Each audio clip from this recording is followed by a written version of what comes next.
What's going on? Herschel Prager, Rabbi Fitness. We are back with our second installment. This is Shir number 2 in our series that we are discussing the work of Rabbi Cheskel Ishayek, To Your Health.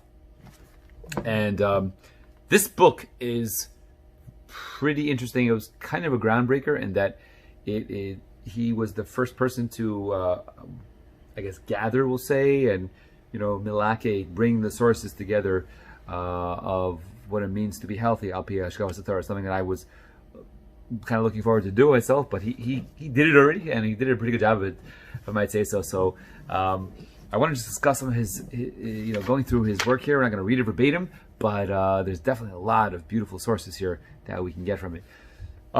Yesterday we discussed the idea that if you don't take care of your guf, it's actually a chutzpah, right? You say, whoa, it's like chutzpah. It's like being If you don't take care of your body properly, you're actually showing a chutzpah to Kadosh Baruch Hu.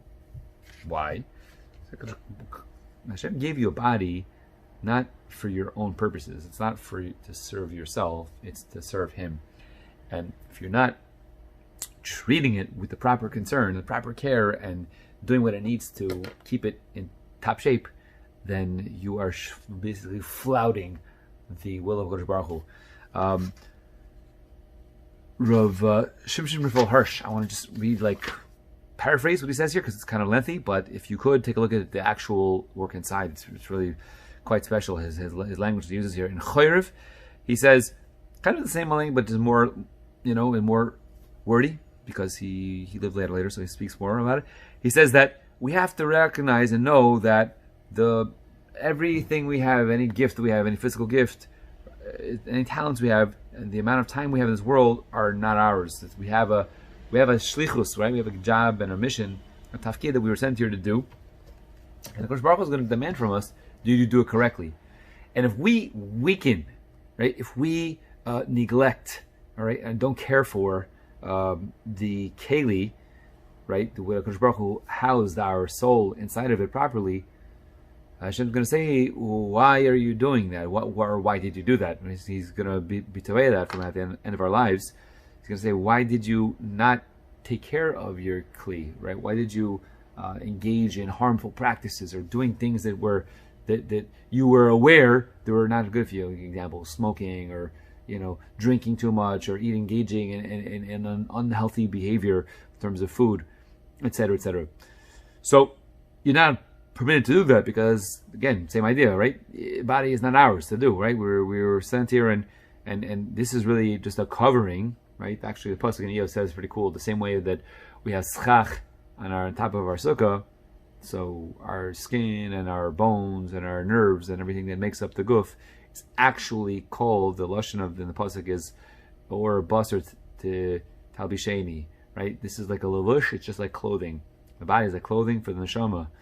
Right, so that's how we're able to serve Kadosh Baruch Hu through the physical, and he's pretty strong. And if the person doesn't take care of it, he calls it actually partial rutzicha, and therefore anything that could and will promote and keep the body a well-oiled machine, if you will, should be pursued and engage in any practices to that end that will add to your physical strength and your well-being. Just one other pretty cool Makom that was reversed, and I'm going to share with you right now Chosh Mishpat, right? This the Shulchan Aruch writes at the end of Chosh Mishpat that if a person does something which is foolish in terms of endangering himself, right? Yeah, we know he's a fool for doing that, but he says he's actually deserving of makos. He's deserving to get flogged, to get beat by the Beis Din. And a little strange comment. What does being negligent have to do with getting makos? So Baragola, who's one of the Mefarshim on the Shulchan Aruch, explains that by you behaving in a way which is basically, throwing caution to the wind and saying, yeah, it's okay, whatever, just doing something dangerous. However, we can discuss the particulars of behavior that's risky. By doing risky and danger, behavior that's potentially could be, life-threatening or could definitely get you hurt. You're showing that you really have a disdain or contempt for the Ratzon Hashem, because Kadosh Baruch Hu again gave you the life for a purpose, and you're basically saying, it's all right, I don't mind if I take my risk hurting myself or potentially incapacitating myself, not being able to do mitzvahs. As we know, a person's in the hospital, he is not able to learn Torah the same way, not able to daven, and so on and so forth, and serve Kadosh Baruch Hu the same way as if he was healthy, right? That's a given. So you're showing a disdain and a lack of interest in serving the Rebbeinu Shalom, and that in itself is deserving of getting, like, as the Rambam says, to beat the Yitzhahara out of him. It's wrong for doing this, right? So let's take this message of Rav Hirsch.